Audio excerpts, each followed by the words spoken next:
New York, 1952, October 23rd, 11:34 p.m. A party is being hosted in the illustrious Hotel Astor in Midtown. Wine glasses clink against each other, dresses and suits sway and dance, and high society types from all across New York mingle. A Wall Street stockbroker high on pills and drunk slaps a large mustached man on the shoulder. Guess we know how you got that promotion, Holman? Doing some reading at the library, that right? With an obnoxious tinny laugh. A server with a tray of drinks walks up to a suave man, beautiful and charming. He hands him a drink and asks, "Hi there, excuse me, but are you Theodore Petrov? I absolutely adored you in Kiss Me Kate on Broadway." The man flashes a smile. In a more kind world, that would be the end of it. But in the world of darkness, things are never that simple. Monstrous beings slither their way into the fabric of society, leeching off of humanity, wearing the skin of goodness, while committing the most horrendous acts one can imagine.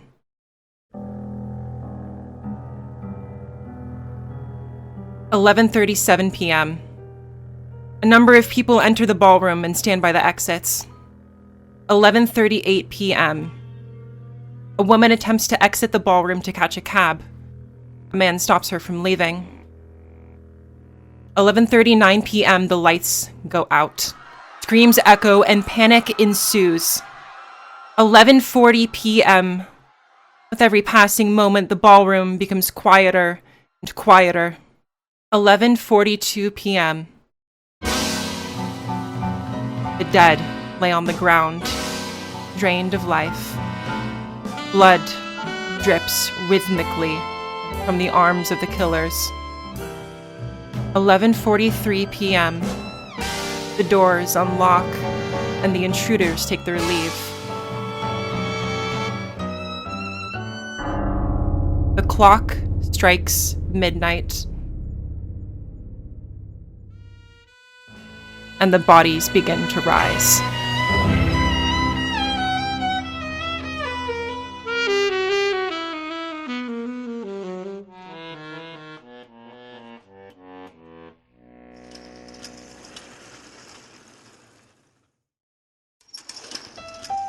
We find ourselves in Manhattan, on a side street of an alley, the Rose Casino. Carmen, you sit down as a man swings open two sets of doors and places this large stack of money on your table. The man is the Rat King, the primogen of the Nosferatu here in New York. Carmen is sitting at her desk. Her office is underground. It has those sunken windows that allow just a little bit of that street light to filter in. And as the chair spins around, you see a woman with tan skin. She appears to be wearing a heavy suit and a hat with a rose tucked into the brim. So, whose debts are these exactly? Or is this just a token of goodwill from the Rat King? Well, I've personally come into quite a bit of cash, and considering the fact that you've enjoyed loitering this bullshit over me for the past couple years, I'm happy to be clear of it. I appreciate you making good on your deal. Consider your name crossed off my list. Reaches down, grabs a notebook, pulls out a fountain pen, begins to adjust a tally. You know, I think I'd rather be taking my business to the Helix from now on. Look, you can tell that son of a bitch at the Helix that when he stops fixing his roulette games... games... you want to talk about fixing? Carmen wants to talk about fixing. Listen, you come into my casino and you think you're some sort of hotshot who can stick an ace up your sleeve and you think my guys won't notice. Do you know how much I pay my dealers? Arthur, my pit boss? They're very good at what they do. And it's not my fault that you're bad at cheating. In the Rose, you don't get caught. Well, be glad to not see you again, hey, you sad sack of shit. I'll be at Elysium and you can stay here doing whatever the fuck it is you do. Yeah, go have fun at the Helix. When it hits 3 zeros in a row, then you'll come crawling back. You'll be back at the Rose. It's raining hard outside. deep into the night, and the double doors of the casino swing open. A man, a pinstripe suit, slicked with rain.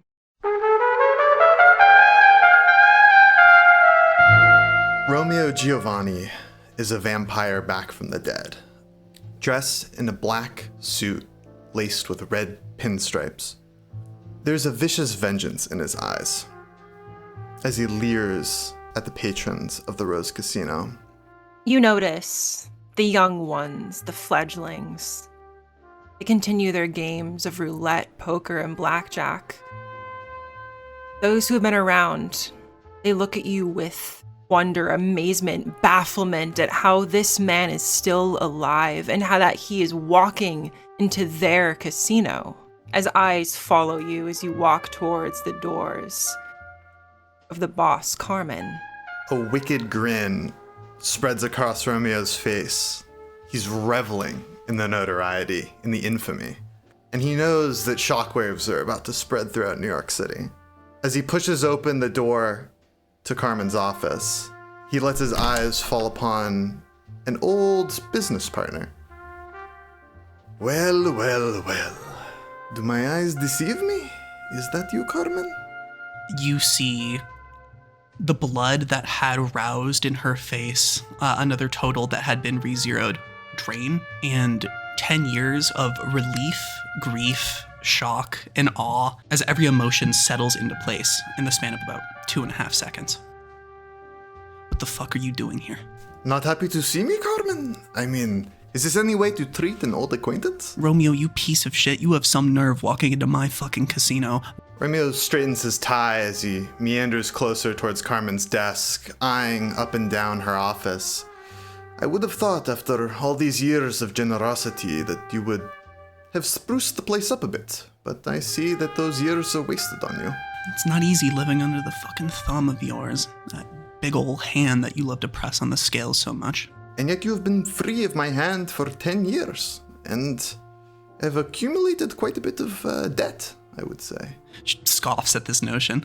You look behind your desk, see the list of names, of markers that you have to control these people to do whatever you wish. And tonight, the amount of people that have paid off these debts. Sure, you just made bank, but ultimately, you've lost the control of a number of very powerful people in New York. You didn't need to ghoul them. They were already under your thumb. Listen here, Romeo. I'm not stupid. And I know neither are you.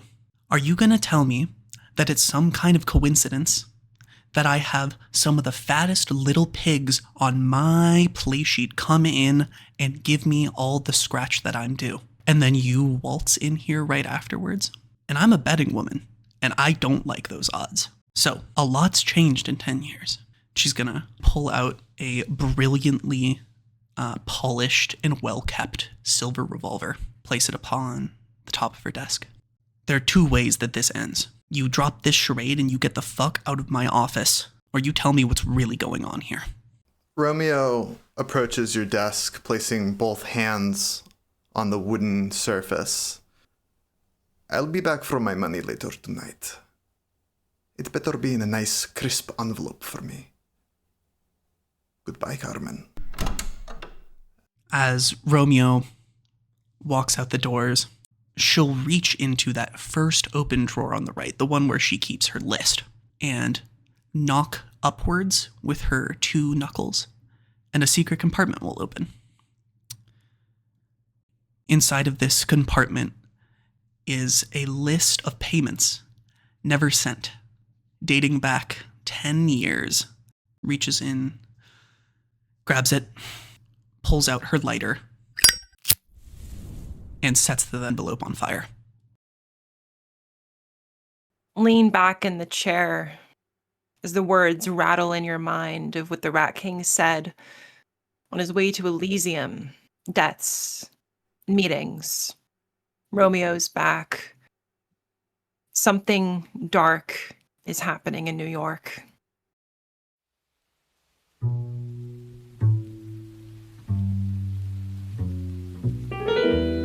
Romeo, you exit the Rose Casino. and step into the nearest cab. The man in the front adjusts the rearview mirror. We see his eyes. A mid-20s Ukrainian man wearing a dingy leather jacket, some ill-fitting tight jeans, the only ones he can really afford, a cap, and he's currently ashing a cigarette. Sometimes when he's backing up his cab and he puts his arm on the passenger side, his sleeve will roll back a little bit, and you can read distinct numbers, 97213, tattooed onto his wrist. Thank you for keeping the engine running, my friend. Yes, well, my boss gave me specific orders to attend to you, so. And for that, I am very grateful, my friend. There are many things I must attend to in the city. Tell me, what has happened in the time that I have been away? In the last 10 years, yes, lots has changed. I could take you to a nearby deli that I like. There's a nightclub that is very popular. It's up to you. Your fare is paid for the entire night by my boss, so. Is this nightclub owned by the, Sabine?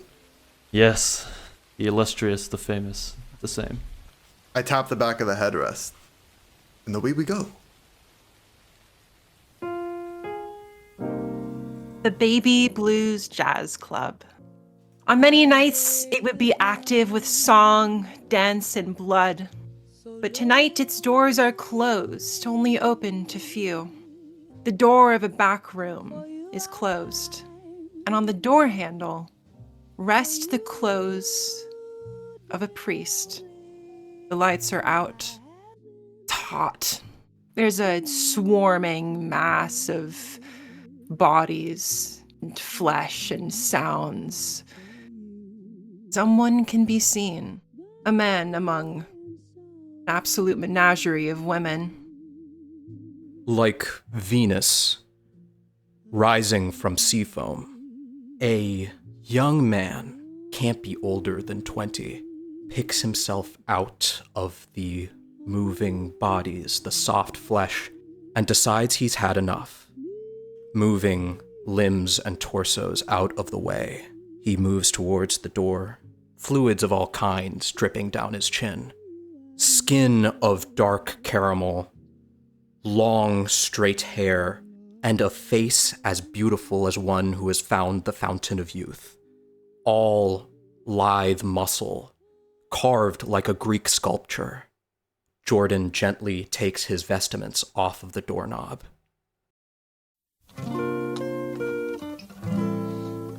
Sabine LeBlanc. On a night like this, where the doors to the Baby Blues are closed, what do we find her doing? She immediately catches your eye. She has a sort of sultry air about her. You want to get to know her. She has curly hair that looks like it was perfectly placed. She has a short dress, which is very common for her to be wearing. She has this sort of bored look on her face. My clothes aren't even on. Full blush of life all throughout my body. Well, not partaking in the festivities. It's your club. Perhaps another time. Who's the new girl? I didn't recognize her. Oh, Victoria? I think she's an alcoholic. Who isn't nowadays? Well, either way, I didn't realize you started hiring Bobby Soxers. No one's listened to Sinatra in ages. What's this joint on right now? Mills Brothers? It is. You have a good ear for that sort of thing, huh? I have a collection of vinyls back home. A man of many talents and tastes, are you? Well, have to find something to pass the time. After all, services are only on Sundays. What are your plans for the rest of the night? No plans. Well, my job, but no plans. If anything exciting comes around, you know where to find me. And excitement you shall receive. We're on the door of Baby Blues, rasping. A tall woman silhouetted behind the glass. Prince of New York, your sire. Priscilla. I go open the door. Is Jordanus still getting his clothes on? I don't think Jordanus has started putting his clothes on. The Prince of New York walks in. Sabine! My darling, how are you doing? I've been good. How are you? I'm doing wonderful. And you, Jordan? One night, it seems. Fine as always, my lady. Sabine, may we have a moment, please? Oh, of course. Oh, and Jordanus, don't let me keep you from the fun. I think it's too early to call it, but if there are urgent matters, I can take a small break. You enjoy yourself, then. Sabine, behind the bar, could we? Sabine, you look at Priscilla. This is a tall woman in a very shiny, elegant, Broadway-esque red dress that shimmers among the light. There's been a situation, and it will keep me quite busy. Last night, the 23rd, there was a mass embrace here in New York. You're joking. Sabine, in the coming nights, things are going to get very complicated, and I've had to do some things I'd rather not do. Do you understand? No, not at all. She puts her hands on your shoulders. I care for you, Sabine, but there are very dark things moving among the streets of our fair city. Do not trust a soul. Sabine just silently nods her head. Finish putting on my clothes. Oh, Jordan, we were just having a talk. Isn't that right, Sabine? Once again, Sabine just silently nods and puts on some sort of smile. I'm usually pretty good at telling when something's wrong. Can I try and tell if something's wrong? Do you want to make our first roll of the campaign? Would love to. Roll for me charisma plus insight. I have a 4 in charisma and 2 in insight. For a dice pool of 6 dice, and let's say a difficulty of 2. Success by 0, so total 2, difficulty 2. Looking at the face of Sabine is clear abject horror at learning something, and in Priscilla's eyes is deep worry. A lot of thoughts go through your head. Primogen dead. Anarch riot. No, this is something that New York has yet to see. Something terrible has happened. My lady, may we call Elysium early tonight? I believe that would be wise. I'd inform the Primogens. I will not be able to be there, but Scratch will be in my stead. I have deeply important matters to attend to. Jordan, there was a mass embrace last night. People want blood. You need to keep them from tearing each other apart. Well, clapping her hands in an immediate change of scene and emotion, I'll be taking my leave. See you all soon. As soon as the door shuts, Sabine grabs whatever's behind the bar and just takes a drink out of it, knowing that it wouldn't even help her, but she needs something. Jordan rounds the bar in a wide arc. Can someone turn off that noise? Sabine, we have to arrange a car in the next 30 minutes. It's raining out there. I don't think there's going to be a taxi in sight that isn't taken up. On the outside of Baby Blues, you, Luka, and you, Romeo, exit the taxi. One of the finest jazz clubs in all of Manhattan. This is it, Baby Blue, they call it. Oh, my friend, I am very familiar with the Baby Blue. Me and Sabine, we go way back. Now, would you care to accompany me in? There's nothing else for me to do tonight, so I will join you. Ah, very good. A fledgling like you needs to get a taste for the finer things before they can truly enter vampire society. Perhaps you're right. Romeo kind of falls into a gait, confidently strides towards the front entrance of the Baby Blues. As you open the door, you are met face to face with a priest. Oh, I did not expect to see you here. At that, distinctive accent, I'll immediately, whip around from the bar. Ah, Sabine, bellissima! As I push past the priest and make my way over towards the bar. It has been so long. How are you? Do my eyes deceive me? Ah, they do not. And I take a little bow. I'll run in and hug him. And then I'll step away and I'll slap him once. Ah, deserved. What can I say? I've been a bit of a bastard, have I not? You're supposed to be dead. And yet, I walk among you. It's been a decade. But here I am. And don't think that I have not forgotten about what I owe you, Sabine. I remember the Bronx. Trust me, the debt will be repaid. This is, Brother Jordanus. And, this is, Romeo. Very nice to meet you. You two are acquainted? Indeed, we go way back. It seems you are acquainted as well. Sabine, I did not think you kept such vile company. I wouldn't say vile. I would. You two know each other? In passing. Interesting. Sorry, I don't recall. You are... Romeo Giovanni, at your service. Or he takes a bow. Right. Romeo Giovanni, of the Giovannis. The very same. It's nice to see you again. Maybe we have not met, but trust that I know much about you, Jordanus. Wonderful. I'm sorry, I can't be a good Southern host today. I learned of some news. Is that your cab outside? That is, allow me to introduce you to someone of my own, as I usher in my gangrel companion. I had to park across the street. There was no parking on this side. Sorry, it took me a second. Yeah, of course. Well, new friends. I do have to inform you that the club is closed. Oh, surely not closed for an old friend, no? Old friends and new friends alike. Well, actually, I have just been informed of some news, and since your cab is outside, if it wouldn't be too much trouble, could you take us to Elysium? Oh, Luka would be happy to take us to Elysium. Isn't that right, Luka? Yes, of course. I am willing to go anywhere. It's not too far. I know the way. What a helpful little fledgling you are. Peeking your head out of the back room, you see your blood-bound vampire, Scarlet, with a rag covered in all manner of liquids, and mostly blood. Sabine, the back room is quite messy. It might take a bit to clean. Well, that's actually fine. We're gonna close early, especially early today. We gotta go, to Elysium. Apologies, Scarlet dear. See, looking away from you at the others, your expression immediately sours. And will the other ones leave?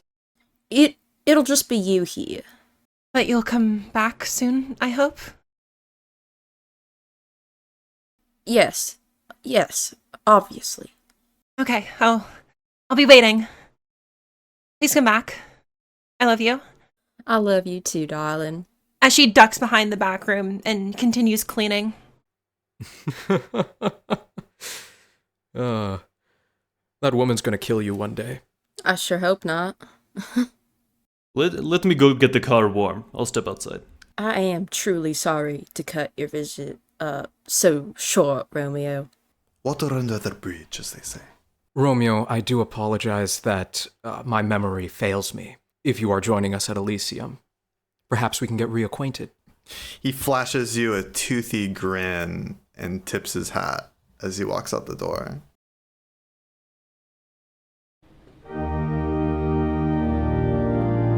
Our Lady of the Immaculate Conception, the Elysium of New York. A church among many churches in this part of Brooklyn Heights. A very wealthy part. It is standard white brick. Walking past standard pews, the altar itself is made of brass.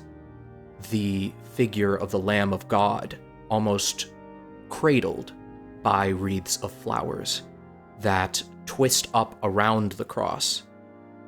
As Jordan leads the pack, crossing the threshold, he dips his right hand into a bowl of water and makes the sign of the cross. We're all quite early, so you can make yourselves at home. I've never actually been inside. I've only ever seen the outside. Perhaps you could sit in and see the discussion that transpires here. Romeo strides down the aisle like he owns the place, going up to the second frontmost pew, sitting down and kicking his feet up on the pew in front of it. And kicking your feet up on the pew in front of you, You see a hand come up and turn around and look at you. Of your old friend, Carmen. Just my luck that you'd also be here, huh, friend? What are you doing in God's house on an evening like this? I told you would see me again tonight, Carmen. Where is my money? You're not getting a fucking nickel out of me, Romeo. Romeo takes out a switchblade and pops it open, starts picking his teeth a little bit with the tip of the blade. You're lucky this is Elysium, or else I would gut you from taint to tongue. Romeo, from behind you, the next pew behind. You're sure how many people were in here? Carmen, you four. You hear a whisper. Violence, Romeo, will not be tolerated in Elysium. And stepping out of obfuscation magic, you turn around to see the sheriff, personal bodyguard, an enforcer of New York, Scratch. He is a old, wrinkly, disgusting Nosferatu with keratin devil horns. Most of his body isn't visible, covered by a long coat. But here in Elysium, where the masquerade is not a necessity, he's able to show a bit more of himself. Will we have a problem, Mr. Giovanni? Haha, Sheriff, I didn't see you there. No, of course, I mean, we're just joking around. I mean, what is a joke among friends, no? I suggest you keep your threats at the door, sir. Of course, Sheriff, as I click my switchblade shut and stow it in my pocket. Carmen will look over at Scratch and tip her hat to him. Jordanus casually walks past Scratch and goes, "Thank you, Scratch," holding bread and wine as he places it at the altar. I wish you a well sermon today, sir. "Thank you, Sheriff. After all, we don't want this place looking like a Jackson Pollock painting." I'm going to make eye contact with the both of them. Elysium has rules. You may hate each other, want to kill each other, but all that's on hold here. Because here, we at least pretend to be civilized. How's that sound? Pretending? You'll have no problems from me, Father. Hey, it's your house. Now, you may open your good books. As the minutes go by, let us introduce ourselves to the Primogens of New York. Primogen being the highest member of a clan in the city, a title given by the prince to make sure that theirs are kept in line, with a quite sizable domain as well. The first to walk in is one we are familiar with in this story. The Rat King, Primogen of the Nosferatu. His hair is heavily matted onto his skin, so thick it almost looks like fur. Vile whisker-like things growing out of his cheeks, his tailbone extending into something resembling a tail. Scoffing at the fact that the house of God has been made into an Elysium, something he'll never quite get used to. The next, Judith Withers, Primogen of the Tremere. She controls the police in this city, makes sure that everyone stays in line, that investigations don't look too deep, and is deeply loyal to Priscilla. Very large woman, jangling with jewelry and arcane trinkets abound. Next, Dmitry Zarkov, Primogen of the Gangrel. Makes sure the trade in New York is kept healthy and alive. Taxis here and there carrying victims and supply. Next, Frank Harrison, Primogen of the Ventru. After a number of questionable promotions and deals, this fledgling has found himself Primogen of the entire city's clan. Normally, we would see as well the Red Mother, Julia Giovanni, Primogen of the Giovanni. Although she will not be here tonight, nor will Priscilla. These are your leaders. These are also our potential suspects. They file into the pews and wait for the sermon to begin. I invite each of them, one by one, into my holy house. And as the sermon begins, I invite them to this midnight mass. I ask if they are ready and willing to approach and renew their baptismal commitments. The Rat King speaks up. Can we please get on with whatever religious bullshit you're doing here and speak some fucking truth? Listen, we all know what's going on here. We know there's a mass embrace. Up! Primogen, Fucking talking back to me? this is Elysium. We have rules. And lead us on, Pastor. Sheriff, would you like to introduce the matter at hand? Certainly. He steps just behind you, up to you, and next to the podium. From the intel that I have gathered, a mass embrace took place at Hotel Astor in Midtown just last night. What we know is little. We suspect there may be upwards of dozens of fledglings roaming the streets. It is also a matter I must announce that the Camarilla will be taking a stance on. I understand that Priscilla is a kind and forgiving prince. I'd hate to damage our fine prince's reputation, but our population is too large, too numerous. Masquerade breaches waiting to happen. The Camarilla will dedicate itself to making sure that every one of these fledglings meets final death. As immediately a roar of arguments among the Primogens, of astoundment at how Priscilla, this moral, ethical beacon of New York, who let people embrace on whims, who valued the rights of fledglings and thin bloods, would do this. Please, everyone, I am going to use awe on everyone here and say, calm! You managed to calm down the immediate panic and frenzy felt here in Elysium as people sit back in their pews firmly. They get silent.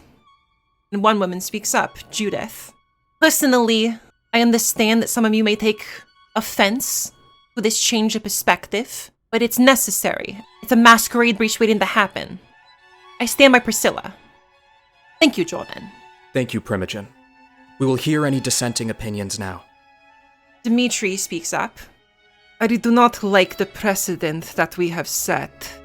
I find it unnerving that on a dime we have switched to killing our own. As you understand, our taxi service as well accepts fledglings. My own Luka, one of them.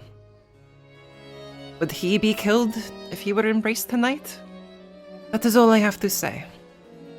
Your word is noted, Primogen. You can see Luka mouthing to Dmitri, thank you.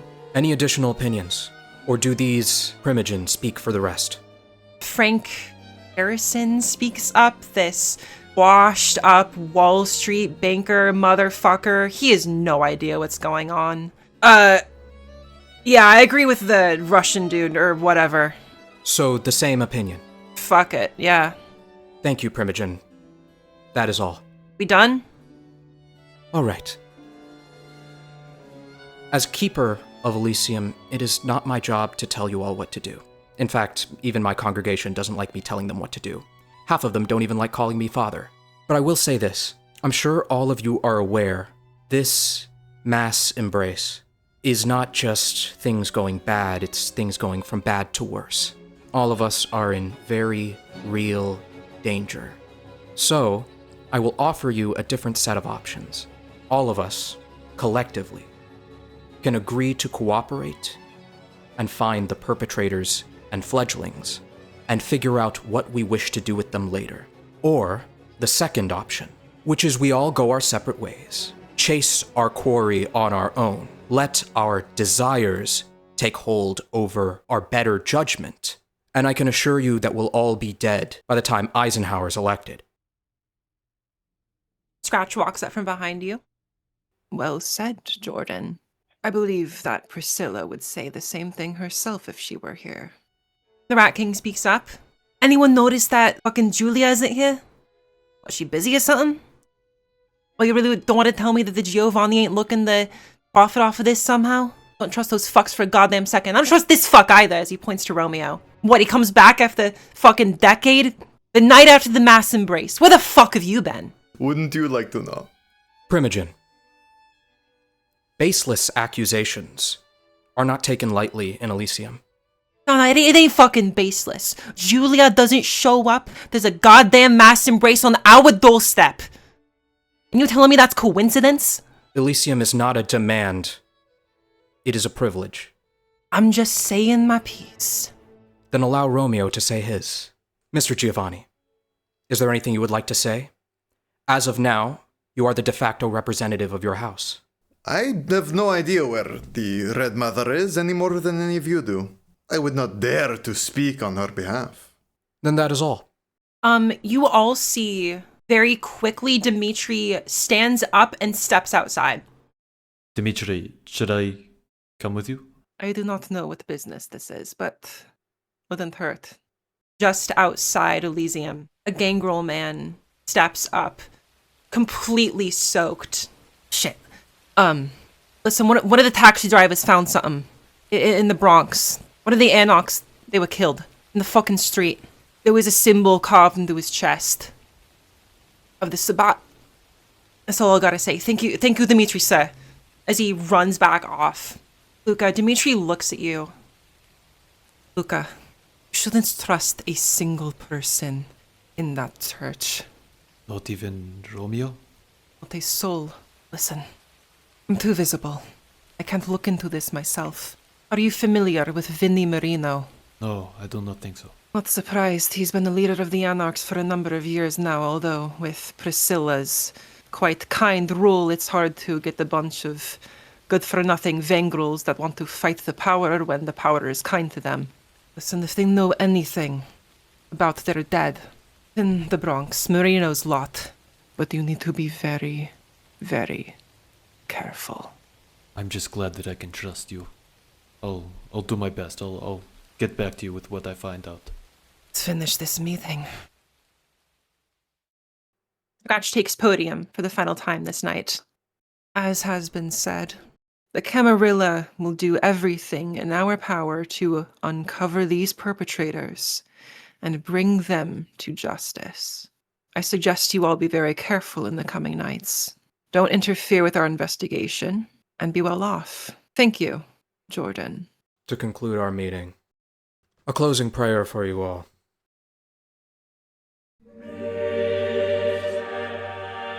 I confess to the Almighty God and to you, my brothers and sisters, that I have sinned through my own fault, in my thoughts and in my words, in what I have done and what I have failed to do. And I ask Blessed Mary, ever Virgin, all the angels and saints, and you, my brothers and sisters, to pray for me to the Lord our God. Amen. See, everyone is so shaken up that there's a kind of camaraderie in this room. Even the Rat King and Frank Harrison. Amen. Amen. And the meeting's adjourned. People are free to mingle afterwards. Romeo approaches Frank Harrison and kind of moseys up to him very casually, sharing in a chuckle. He has no idea what it's about. Leaning in a little. Mr. Harrison, is it? You're the Giovanni fellow? Yes, and it's such a pleasure to make your acquaintance, as he kind of takes Mr. Harrison's hand and shakes it. I'm sorry, do I know you? No, and that is what introductions are for, no? You are the new primogen of the Ventru, correct? That's right. So I see that old what's-his-face has finally kicked the bucket? Yeah, old Primogen, he left for, Eastern Europe somewhere. I don't really know. Oh, so he is alive and well. Yeah. Tell me, have you heard anything from Mr. Milliner as of late? He kind of clams up. Milliner? Like Joseph Milliner? Yes. What's the old dog up to? I mean, I wouldn't really know about that. Oh, but surely you must know something. I mean, you Wall Street types are all buddy-buddy. I mean, we've spoken, you know. Most of my proceedings are with Priscilla. I don't really deal in that part of New York. What generation does this vampire look? Maybe just out of neonate, like 12th generation? How the fuck is he primogen? That is the question on everyone's mind. How the fuck this guy is a primogen? Romeo takes Mr. Harrison's hand in his once more, this time twisting his arm a little as he pulls him in closer. And you're sure that you know nothing about Joseph Milliner, Mr. Harrison? I don't know shit about Milliner. I don't know what he's doing, okay? I don't fucking deal with the Giovanni. Fuck away from me. Mr. Harrison, you are so funny. I will have to tell that one to my friends. Have a good rest of your evening, Mr. Harrison. You're acquainted with Carmen, right? Carmen? Acquainted is a funny way to put it. Well, if you can get the message to her, tell her I hope she enjoys the gift. He gives a big toothy grin. Oh. Rest assured, she will hear from me very soon. Luka, as you're standing around, the Reverend Brother Jordanus appears right next to you. Oh, hello, Father. Please, Jordan's fine. We can do away with the formalities. Your first Elysium, was it not? Yes, my first time attending. Thank you for inviting me. Oh, of course. I hope it was to your liking, despite the dismal subject matter. I can't say that I'm too happy about the news. I don't think any of us are. I do hope you'll keep coming to Elysium. It's good for our fledglings to learn the right way. It's good for us to not pass judgment on those who are thrust into the fold, perhaps against their will.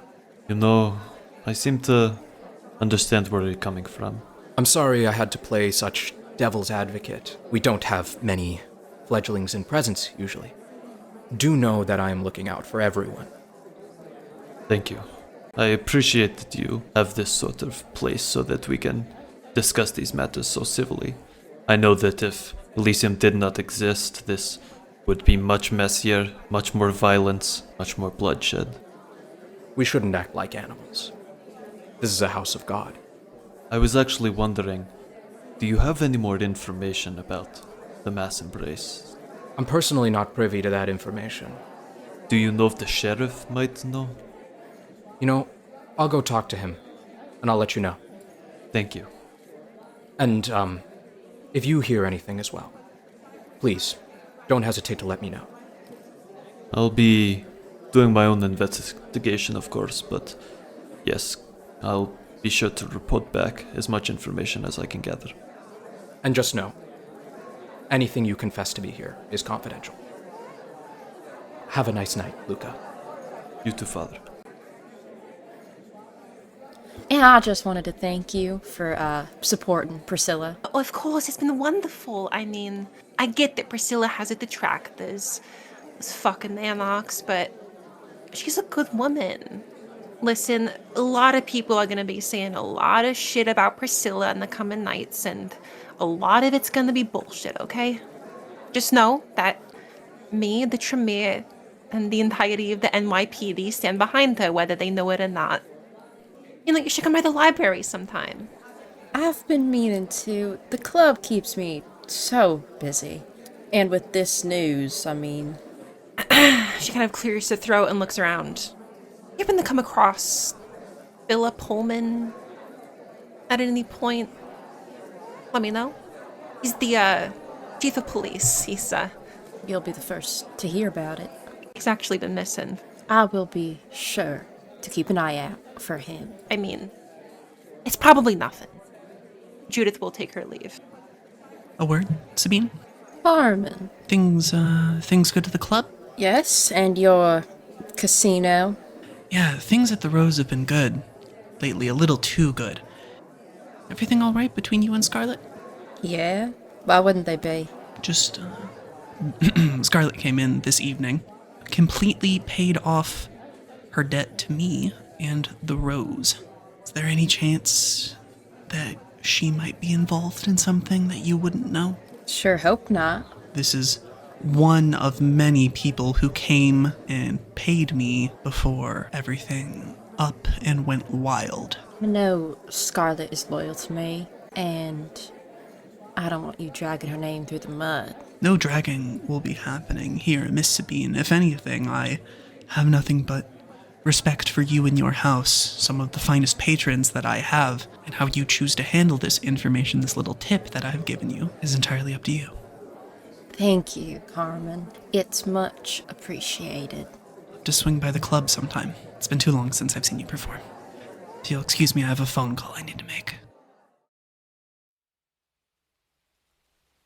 She will walk into this payphone, one that she's used many, many a time, and she'll reach under and she'll unplug a wire, plug another wire in, as her fingers begin to dance over the number pad, and a phone in her office begins to ring. Arthur, it's Carmen. Can you hear me? Hey, boss, how you doing? Shut it down. Close the doors. I don't want any payments taken for the rest of the night. We're closing down the casino. Tell them that the plumbing's burst or something. Hey, whatever you say. Oh, and, Arthur, can you do, a patrol of the territory or send some guys to go take a look at it? Just batten down the hatches, all right? You got it. I'll hang up. Luka, if you wouldn't mind taking my friend back to her club, I would really appreciate it. Yes, of course. I was already planning that. Well, I have to make some preparations for Mass. Good night. Good night, and be safe. I scan the room to see if I can see where Romeo is. You can't find Romeo. I'm sure he has his own ways of getting around. Sabine, would you like a ride back to your club? That would be lovely. Yes, please.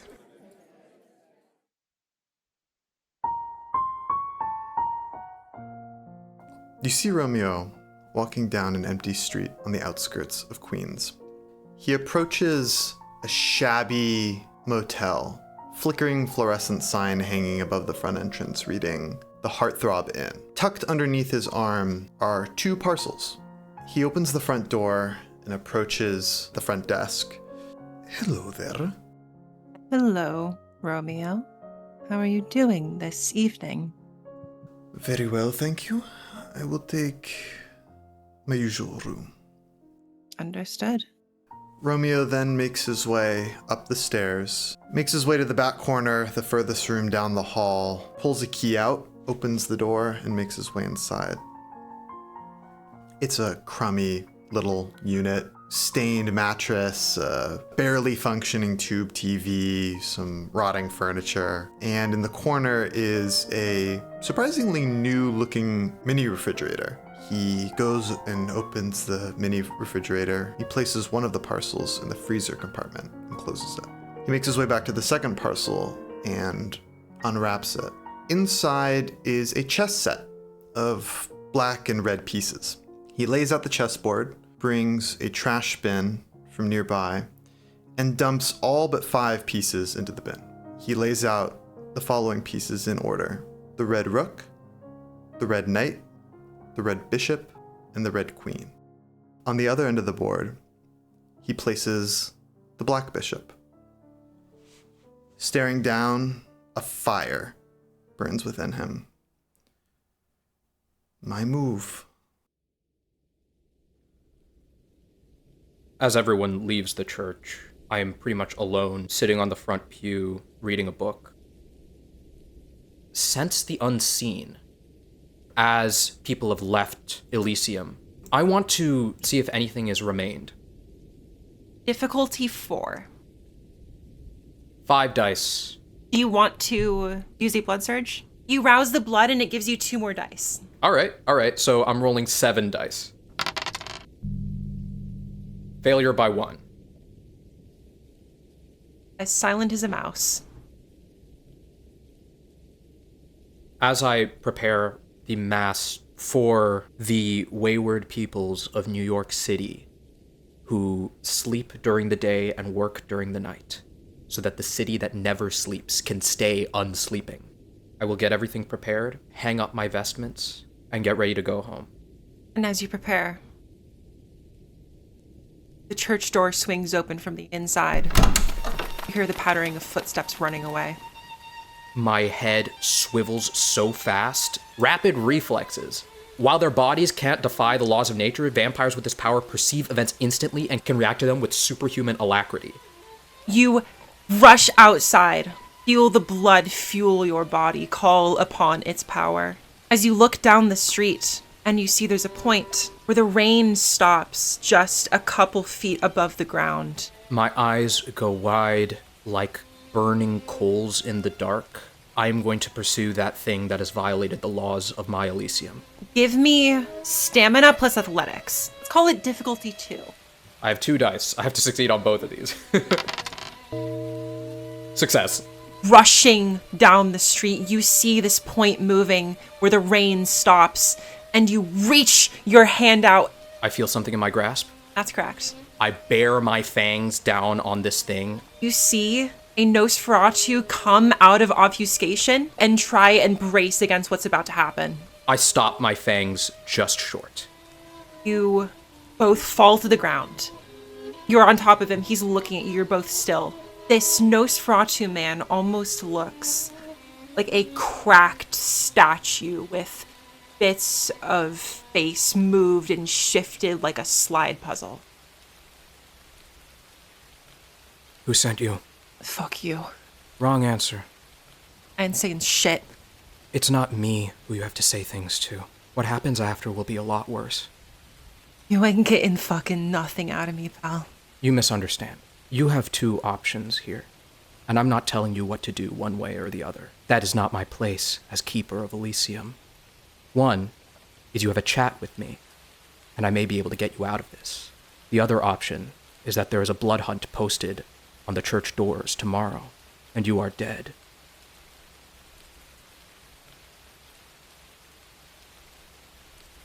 Lead the way, father. I pick myself up, hold my hand out to get him off the ground. You're lucky I'm not like the other Toreador. If they saw your face, they would have killed you in a heartbeat. For what's about to happen, I need you to make a check to stop it. Let's call it wits awareness. Fuck it, can I blood surge here? You may. Alright, I'll do it. That is a failure by 2. All you can do is watch as you turn around and see an invisible force shear this Nosferatu stone from his shoulders, smacking against the nearest wall as his body tumbles to the ground. I don't think my superhuman eyes can perceive what has just happened, or make sense of exactly what I've gotten myself into. All you hear is down the alley as whatever has done this is long gone. Flying past Brooklyn brownstones, rounding a street and straight through the front door of one of the houses, my civilian clothes utterly soaked, I throw off my bag and my belongings, and I go straight for the phone. And then I think, Nosferatu, Prince, Zarkov leaving with Luka. Hold up the receiver to my ear, hear the dial tone, dial in processing code, and then the 5 numbers afterwards. And I wait for the ringing. How can I help you? Sheriff. I have you know we're very busy at the moment, Father. I'm aware. I just saw one of your men die. Now that is very troubling indeed, Jordan. I need to know. Where is Romeo Giovanni right now?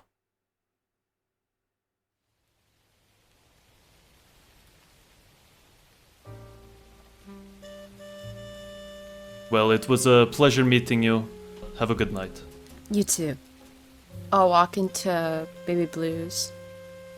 Scarlet, darling. Yes, my dear. You wouldn't lie to me now, would you? Well, I would do anything for you. What were you doing at, Carmen's club earlier? What? Sorry?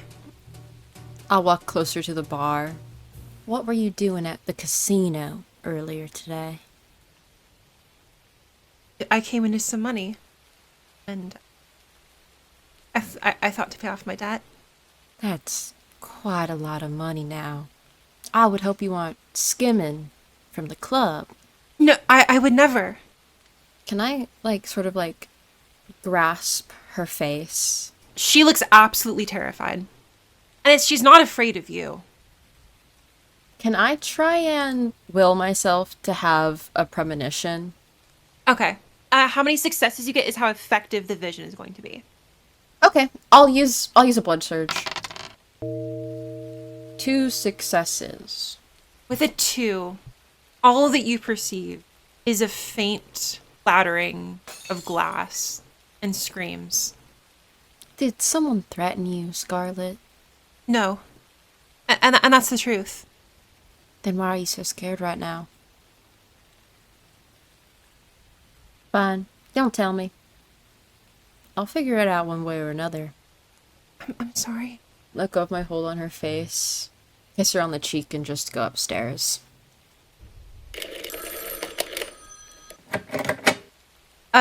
Sabine, dear? Mm-hmm. There's a call for you. Sabine takes the phone from Scarlett. Hello? It's bad. I'm sending you a taxi now. We're going to the Rose. Heard. I want to know what happened in the middle of that meeting at Elysium. So I'm going to go pay a visit to my dear friend Luka. She's dropped off a couple blocks down the street from the 52nd Street Deli, eventually finding a familiar-looking yellow cab. Didn't expect to see you here tonight. I don't exactly have what I owe you quite yet. I need a day or two more, if that's Listen, okay. Luka, buddy, don't worry about that right now. Oh, thank God. I thought it was about that. No. If anything, this is going to be able to help you out with your debt. Now, do you know anything about Romeo, Luka, my friend? Old friend of Dimitri's. I never knew him personally, but he's been gone a long time, Okay. he tells me. Can I give you a piece of friendly advice? I guess, yeah. Romeo's a piece of shit, and I don't trust him as far as I could throw him. That conversation between you and Dimitri at Elysium when you both stepped out into the rain, what was going on there, buddy? You tell me this, and I'll knock a couple zeros off the tally for you. It was just something about the taxi service. It was not important. You lying to me, Luka? Oh, You wouldn't lie to me, right, Luka? I still owe you money. I should be telling the truth. Okay. Whatever happens, keep me in the loop, and keep Romeo out of it. Saves everyone the trouble. Look, actually, do you happen to know where Romeo is? I think we both know that he's a useful vampire to have around. He's got a intimidation about him. Yeah, maybe 10 years ago, alright? But a lot changes in a decade, and I don't trust a kindred like him, alright? It's not like I trust him, I need something from him. I understand there's both something we want here. Maybe we could be of assistance to each other. If you've got some men that you could send my way to help me, or maybe you personally, maybe I'd be willing to tell you something. I'm always interested in a quid pro quo, a little bit of a you scratch my back, I'll scratch yours. Alright. If you don't mind. You know where the Rose is. I start up the car.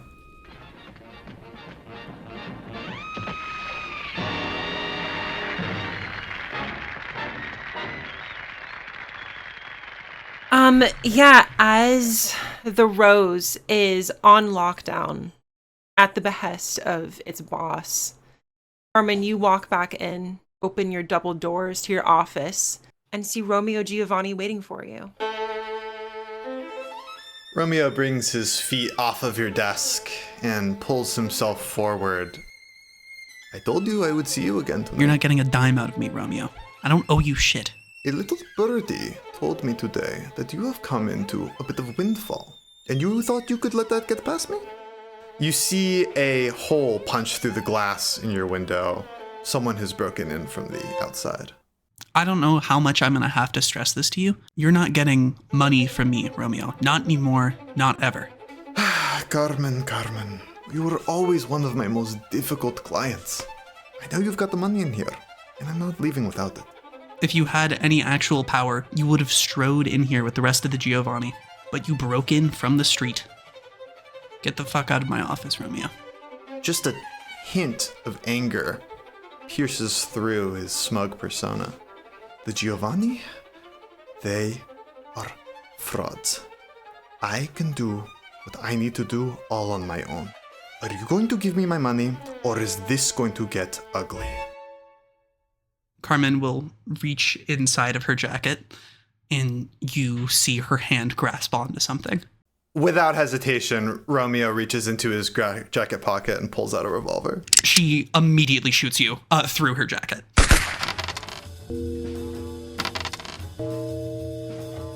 It's hard to tell. Both parties are still, and after a moment, you see a small amount of blood trickling down from Carmen's chest. Please take 3 superficial damage. Luka, from outside, still in the cab, you hear 2 gunshots go off from Carmen's office. I immediately turn off the engine, get out, and rush through the front doors. You see Carmen and Romeo both holding revolvers at each other, and you still see the smoke rising from each. What the fuck is going on? Bastard broke into my office and shot me. It seems Carmen here has a few more lessons to learn about who runs things in New York City. Jesus Christ, Romeo. You can't just come back and immediately demand for people to pay you. Luka, the Camarilla, they don't matter at the end of the day. I'm gonna rush her, and I'm going to try to grab the arm that's holding the gun. Carmen, you feel the blood in your veins begin to move and writhe. You feel your ears pounding as you feel something primal and innate take you over. And in a moment of blind rage and hatred at this man that stands before you, you can't even find the focus to use a discipline. And that gives just enough time for Romeo to grab onto you. Romeo rushes up to Carmen and grabs the arm holding the gun. He lifts it up out of his way and then tucks his own revolver underneath her chin. Are you going to give me my money? Grips the trigger of your revolver. The code to the safe dies with me. So either you put down the gun or you pull the trigger.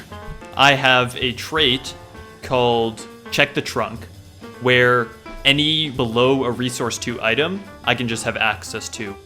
Can I try and stab Romeo with a stake through the heart?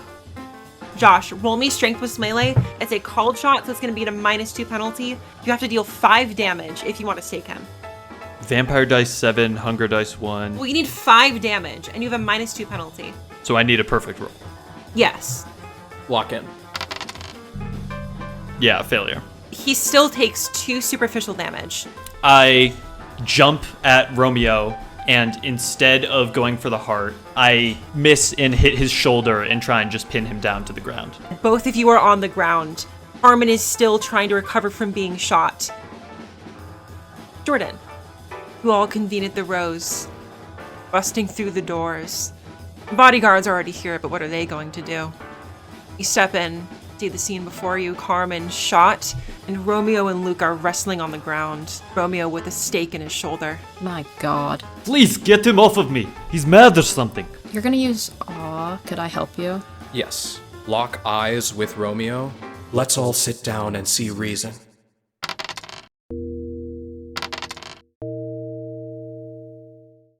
The room immediately goes quiet. Everything goes still.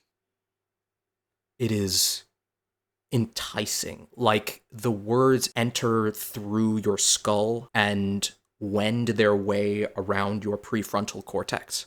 And where there was a manic fight, there are now 3 people sitting on the floor, not an ounce of hostility. Wonderful. Thank you, Sabine. Now, can someone tell me what happened? He broke into my office, tried to extort me for money, and then shot me. I look at your gunshot wound. I look at the stake in Romeo's shoulder. I look at Luka on the ground. I whisper something under my breath that none of you can hear. Romeo, unfortunately, word of the skirmish that has broken out here has already spread to the ears of the Camarilla. The sheriff and his men are convening on this location as we speak. If I may have a word with you for a moment. By all means. Wonderful. Can you stand? Yes. And I reach out a hand to bring him to his feet.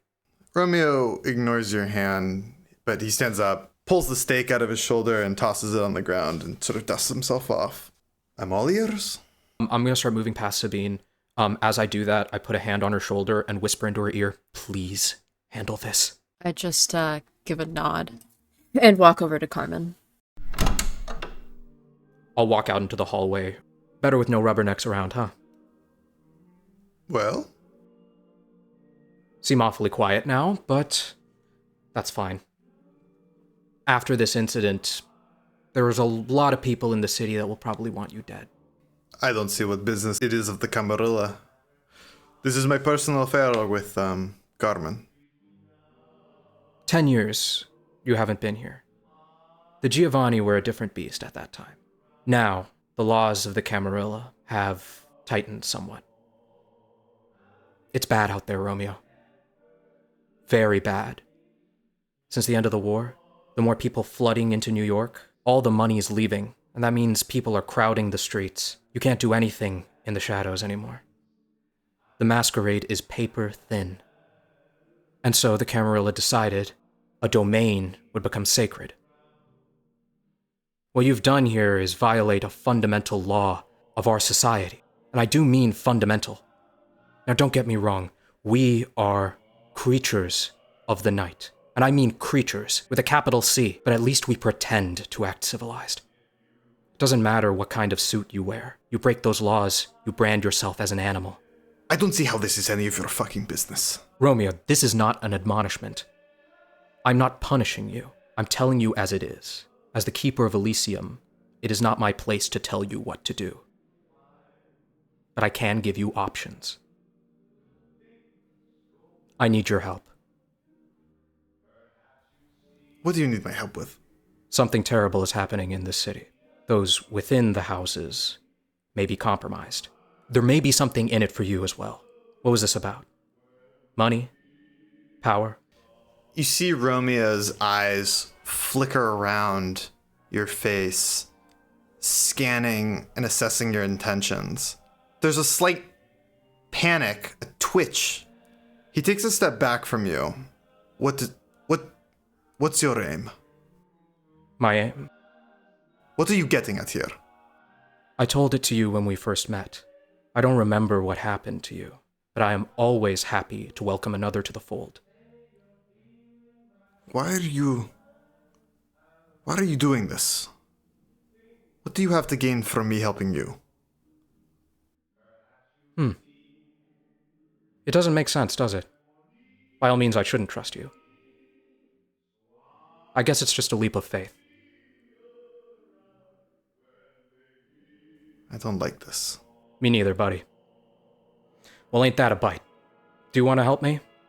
Or are we both getting the royal shaft? Romeo's eyes steady themselves. His posture shifts from avoidant to assertive once more as he almost gets into character before your very eyes. I'll hear you out. Sabine walks over to Carmen on the floor and offers her a hand. Carmen, like the hand she was holding her wound with the bullet holes now sealed, lifts herself up. I don't have the faintest idea of what went down here, but I do extend my sincerest apologies for whatever Romeo has caused. What do you see in him? A sort of fire that I admire, honestly. Wish I had your view of the world. Luka, thank you. You didn't have to interfere there, but you did, and I really appreciate that. Look, I'm trying to stop any sort of violence in any way that I can. You were not in the wrong in this situation. Well, I hope that's obvious to all external parties involved. Look, we all know something's going on, right? Look, I never knew Romeo in his past life, but if it's connected to what's going on... As much as it pains me to admit, Romeo he's a smart man. So he's not doing any of this without a reason, which scares me. Sabine, do you know anything? Do you know what's going on? That sire of yours whispered any sweet nothings into your ear? I wish. She told me to stay out of it. So, I will admit I am intrigued. Look, are any of you thirsty? Like, do you want a drink? Yes, I only prefer the live stuff. If it should please you, I can send for something. honestly, what do you have right now? You all are getting drinks? I can send for someone if you're thirsty, Father. Oh no, I'm a priest. Certainly. My apologies. I've talked to your assailant. We've arrived at an understanding. Would you like to share with us what that understanding is? Whatever disagreements he may have with you will not be settled by breaking into your home in the middle of the night and attempting to assassinate you? Look, Romeo, if you want to go into business together, there are other ways of going about it. Romeo scoffs. I'm not asking for friendship, merely cooperation. Towards what end, Father? Untangling this mess. Speaking of messes, the mass embrace. I've learned some news that I feel inclined to share with people here. I was talking to Judith, and she said that the police chief has been missing ever since. Like Philip? The police chief? And I know we were told that the Camarilla would take care of this, but I would rather not see fledglings dead for something that they even didn't want even to happen to them. I agree. It's a travesty. I've told some of you a piece of information, but I didn't tell the whole story. There was a Sabbat marking on an anarch who was killed earlier this night. It was during Elysium. I request that some of you, if you are interested, would accompany me. Who else knows this information? It's me, Dimitri, the informant, and us. Reverend Brother, you said you called the sheriff here? I didn't call the sheriff here. The sheriff called me here. You said he's coming here? I look at Romeo. He can't be seen here. If you go down the hall and to the right, there's a door that leads you onto the roof, and then you can take the fire escape down onto the corner of 68th. Romeo disappears, and we reconvene tomorrow. How about we meet with the anarchs tomorrow, see what they know, Marino's lot. Well, if that's settled and no one else wants anything, could everyone please get out of my casino?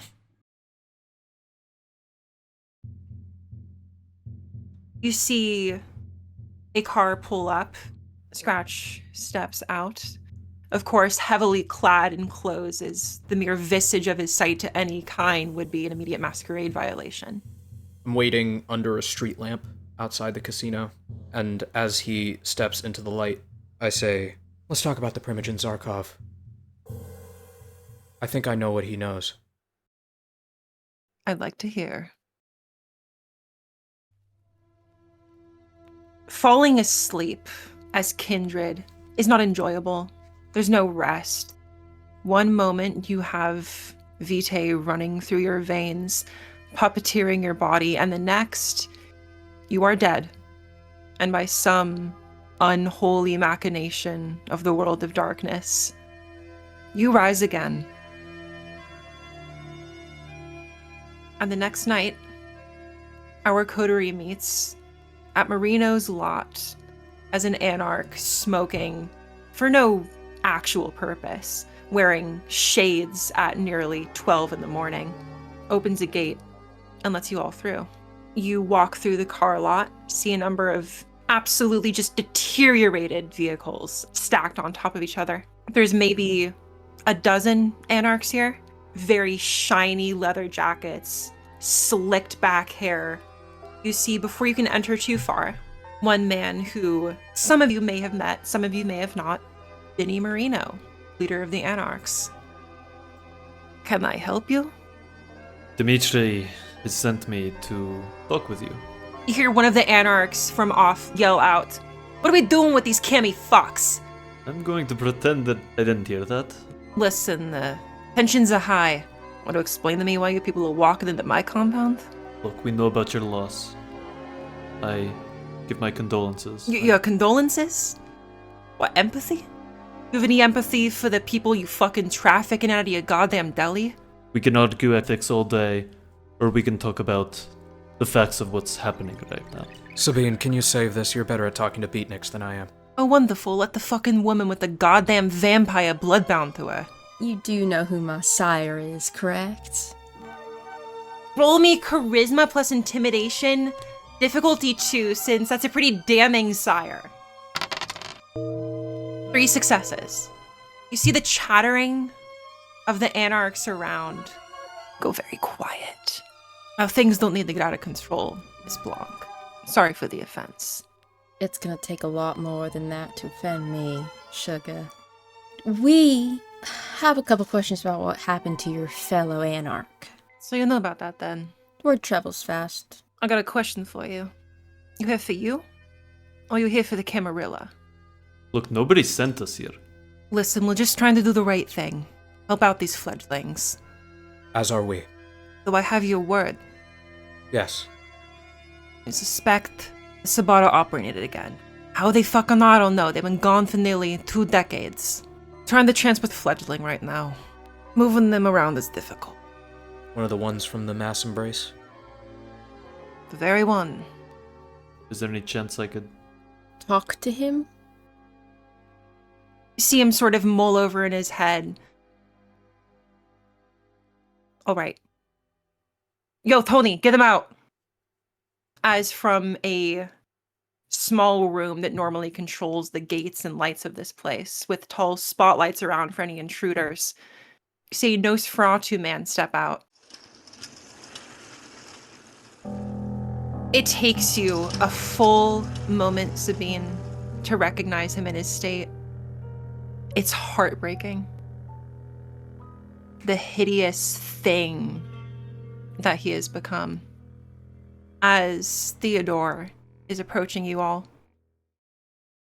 Were you followed here?